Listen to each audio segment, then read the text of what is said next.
श्री गुरुदेव दत्तांचा जन्म 3 ब्राह्मणांसमोर अनुसया मातेला निर्वस्त्र का व्हावं लागलं, सगळी माहिती तुम्हाला या व्हिडिओमध्ये मिळेल। भगवान विष्णूंनी जगाच्या कल्याणाकरिता अनेक विधी अवतार धारण केलेत, त्यातलाच एक दत्तात्रेय अवतार आहे। हा दत्तात्रेय अवतार हा गुरूंचा अवतार आहे, जो जगाला मार्गदर्शन करण्यासाठी भगवान विष्णूंनी घेतलेला आहे। तर ह्याची सुरुवात होते विश्व निर्माते ब्रह्मदेवांपासून। जेव्हा ब्रह्मदेव सृष्टी निर्माण करत होते तेव्हा त्यांनी खूप साऱ्या गोष्टी निर्माण केल्या। तेव्हाच त्यांचे 7 पुत्र जन्माला आले, त्यांना सप्तऋषी असं म्हटलं गेलं आहे। त्या सप्तऋषींमधलेच एक महर्षी म्हणजे महर्षी अत्री, त्यांची पत्नी अनुसया ह्या पृथ्वी तलावर एकमेव अशी स्त्री होती जिचा पतिव्रता धर्म अख्ख्या त्रैलोक्यामध्ये सर्वात श्रेष्ठ होता।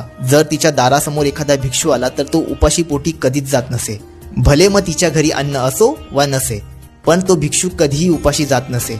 एक दिवशी नारद मुनी अनुसया मातेच्या घरी पोहोचले व तिच्या दारासमोर उभे राहून भिक्षा मागितली।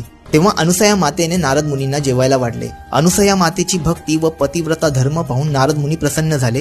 ही गोष्ट जाऊन त्यांनी माता पार्वती, लक्ष्मी व सरस्वती यांना सांगितली। ते म्हणाले, अख्ख्या त्रैलोक्यामध्ये अनुसयासारखी पतिव्रता धर्म जपणारी स्त्री कोणीच नाहीये। ही गोष्ट ऐकून देवींना राग आला। देवी म्हणाल्या, नारद मुनी तुम्ही आमचा अपमान करत आहात। आम्ही देखील आमच्या पतींची सेवा मनोभावे करतो, याचा अर्थ हे नाही की आम्ही आमचा पतिव्रता धर्म जपत नाही। त्यानंतर देवी चिंताग्रस्त होऊन भगवान विष्णू, महादेव व ब्रह्मदेवाकडे गेले व त्यांना अशा म्हणाल्या की तुम्ही जाऊन अनुसयाची सत्व परीक्षा घ्या व ती खरंच पतिव्रता धर्म जपते की काही ढोंग करते याचं उघड करा। त्यानंतर ब्रह्मा, विष्णू, महेश यांनी एका ब्राह्मणाच्या रूपामध्ये अवतार धारण करून अनुसयाच्या दारासमोर येऊन उभे राहिले। त्या ब्राह्मणांनी अनुसया मातेला आवाज दिला व म्हणाले की आम्हाला खूप जास्त भूक लागली आहे, तुझ्या घरी काही खाण्यासाठी आहे का? त्यावर अनुसया मातेने त्यांना घरात घेऊन बसायला पाठ दिला व जेवणाची तयारी केली। पण त्या ब्राह्मणांनी मात्र एक अट घातली, आम्ही आणलेल्या वस्तूंपासूनच तुला जेवण बनवावं लागेल। व त्यांनी सोबत आणलेली एक झोळी अनुसया मातेच्या हातात दिली। अनुसया मातेने जेव्हा ती झोळी उघडून पाहिली तेव्हा त्यात दगड माती होती। हे सगळं पाहून ती आश्चर्यचकित झाली, पण तिने चिंता न करता देवाची प्रार्थना केली। तेव्हा त्या दगडमातीचे रूपांतर शिजवलेल्या अन्नामध्ये झाले। हे जेवण घेऊन ती ब्राह्मणाकडे गेली तेव्हा ब्राह्मण आश्चर्यचकित झाले, आम्ही तर झोळीमध्ये दगडमाती भरून आणलेली, ह्याचं अन्न कसं तयार झालं? मग त्यांनी विचार केला की हिची अजून कठोर परीक्षा घेऊया, म्हणून त्यांनी अजून एक अट घातली।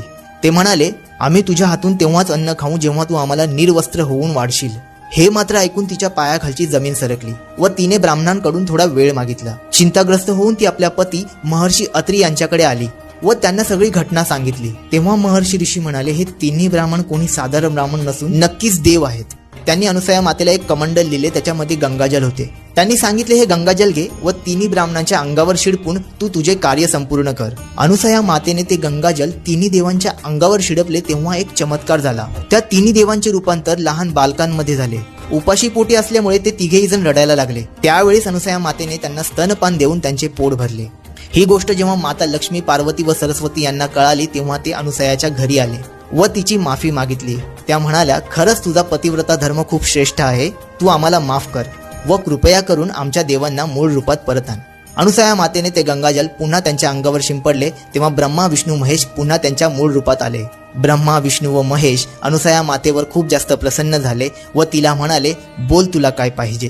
तेव्हा ती म्हणाली, माझ्या पोटी तुम्ही तिघांनी जन्म घ्यावा अशी माझी इच्छा आहे।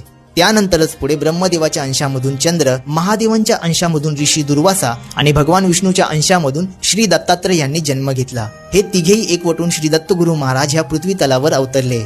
त्यांचा जन्म झाला तेव्हा मार्गशीर्ष महिन्यातली पौर्णिमा होती, म्हणूनच आपण मार्गशीर्ष महिन्यातल्या पौर्णिमेला दत्त जयंती साजरी करतो।